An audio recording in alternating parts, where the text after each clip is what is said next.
Y la entrevista del día, Carlos Fernando, es con nuestro analista de cabecera, el profesor Julián Lugo, reconocido internacionalista y politólogo.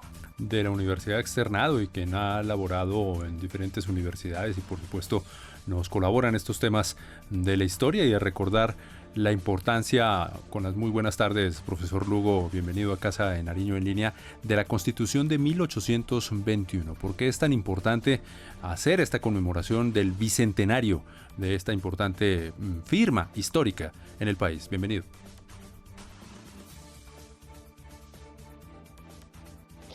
Carlos Fernando, Casa Nariño en Línea, muchas gracias por la invitación del día de hoy. Sin duda es un hecho relevante que Colombia celebre los 200 años de la primera constitución de este país como Estado-Nación, en un momento en que ya había cesado la guerra con las fuerzas españolas y en el continente, en términos generales, empezaban a darse las consolidaciones de las repúblicas, de las nuevas repúblicas latinoamericanas.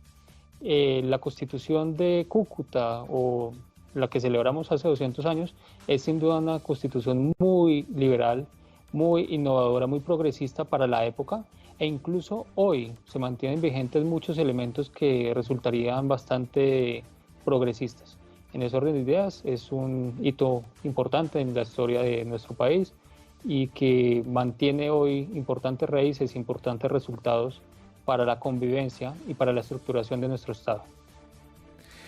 Profesor Lugo, ¿qué aspectos siguen vigentes precisamente de esa Constitución de 1821, como usted menciona? Marcó unos inicios respecto a la separación de la Iglesia con el Estado. Recordemos que la Constitución abolió la Inquisición en su momento y marcó algunas pautas de las propiedades que tenía la Iglesia en ese entonces, en nuestro territorio.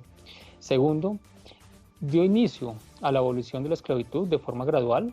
Es un elemento que debemos aplaudir desde hace 200 años, que hoy ya se mantenga vigente y que cada vez menos haya ese tipo de elementos inmorales en la sociedad colombiana.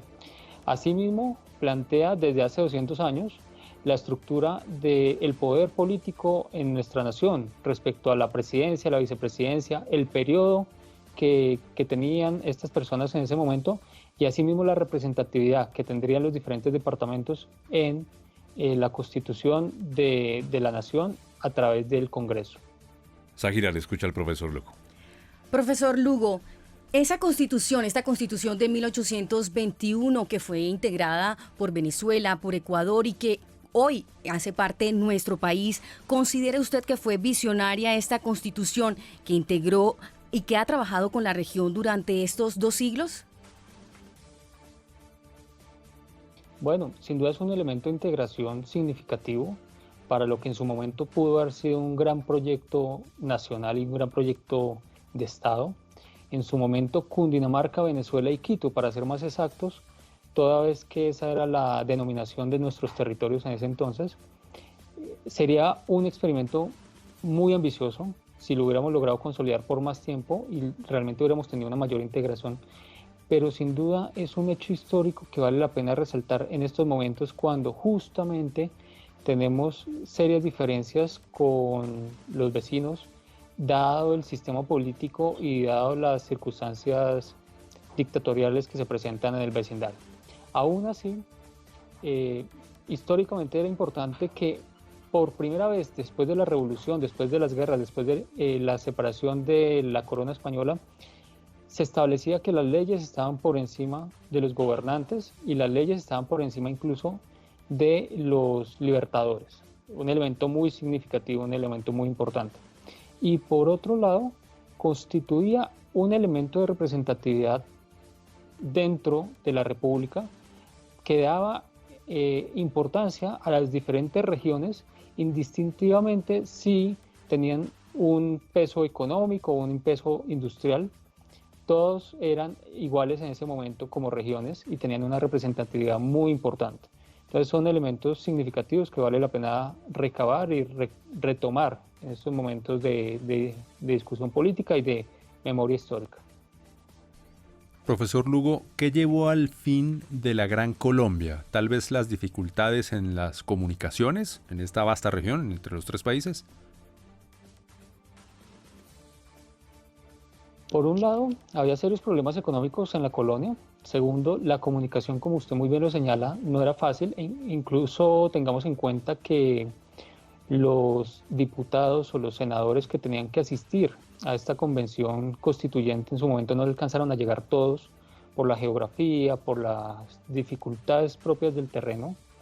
¿Y qué falló? Que en su momento no hubo una fuerza unificadora, más allá de la revolución y de la libertad que se consiguió en su momento, que permitiera que las naciones se integraran en una sola.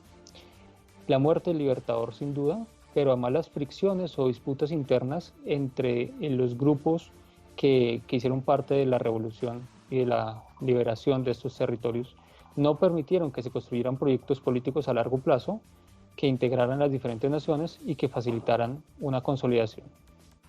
Profesor Lugo, escuchando lo que usted nos dice en esta respuesta, entonces, ¿la muerte del Libertador sí influyó en que se acabara ese gran modelo de la Gran Colombia?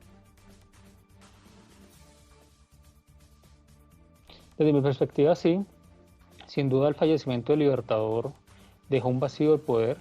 Las disputas internas no permitían que las regiones encontraran un foco de unidad que les permitiera construir un elemento nacional a largo plazo. Las personalidades de los libertadores o del equipo de revolución que en su momento se presentaban no permitían esos diálogos. Y al final la corona española desde antes nunca logró conseguir o nunca logró construir un elemento nacional en estas tierras, y eso se ve reflejado en lo que Colombia e incluso Venezuela y Ecuador tuvieron que sufrir posteriormente. Aquí hay algo muy relevante y es señalar la importancia que tuvieron las leyes, en este caso la Constitución de 1821, en lo que tenemos hoy. Y en últimas es un triunfo de Santander y de sus discípulos que tengamos una Constitución como esa, y las que posteriormente siguieron, en últimas enmarcan un Estado nacional de respeto a las leyes, de separación con la Iglesia y de líderes que se supeditarían a la Constitución. En línea con lo que usted ha mencionado, podríamos decir, o más bien queremos saber si los discípulos de Bolívar pudieron haber mantenido a la Gran Colombia. Sin duda, pero el papel caudillista de Libertador Bolívar pues ya no tendría sentido. Incluso los discípulos no tendrían la acogida que podrían llegar a tener. En ese orden de ideas, Miguel Antonio Caro, Antonio Nariño, Caldas, pero especialmente Santander, nos dieron unas pautas donde precisamente señalaban que no era solo importante la revolución, las libertades que se consiguieron o incluso las disputas con la corona española, sino la consolidación. Y eso es una excelente moraleja para los tiempos actuales, donde justamente tenemos que definir no solo las metas, sino definir después de las metas cómo se consolidan los territorios y cómo se consolidan los espacios políticos para las diferentes regiones. Ese es un excelente elemento de análisis, pero sin duda no es fácil retomar esa iniciativa del Libertador. Profesor, ¿qué elementos de la Constitución de Cúcuta de 1821 las actuales y las futuras generaciones de colombianos deben recordar y no olvidar? Hay diferentes elementos que me gustaría traer a colación. El tema de las libertades individuales, el tema de la abolición de la esclavitud, la separación de la Iglesia con el Estado, la importancia de la representatividad regional y de una democracia participativa en su momento, como la planteó la Constitución de 1821, son elementos que hay que siempre tener presente, agradecer, conmemorar y tener en la agenda política del país. Pero por otro lado también llamar la atención respecto a lo que significa hoy en día la integración regional, aquella que cada vez es más difícil dado el contexto político del vecindario. Segundo, la importancia de consolidar los espacios regionales y de control territorial que en su momento los países, que en este caso Colombia, no lograron hacer a tiempo y que llevó a la pérdida, por ejemplo, de Panamá o de otros territorios limítrofes o que se encontraban en conflicto. Y tercero, la importancia de las leyes en la vida diaria de los colombianos. En ese orden de ideas, el llamado es a precisamente identificar objetivos comunes con unos líderes que siempre deben existir, pero tener en cuenta que la consolidación se da a través de la legalidad y a través de las leyes. Y ese yo creo que es el mayor legado que nos dejó la Constitución de 1821. Pues profesor Julián Lugo, como siempre, muchísimas gracias por estos minutos aquí en Casa de Nariño en Línea. Muchas gracias a ustedes y a Casa de Nariño en Línea, a los televidentes por esta invitación. Sin duda es un elemento de conmemoración que debemos tener todos los colombianos presentes.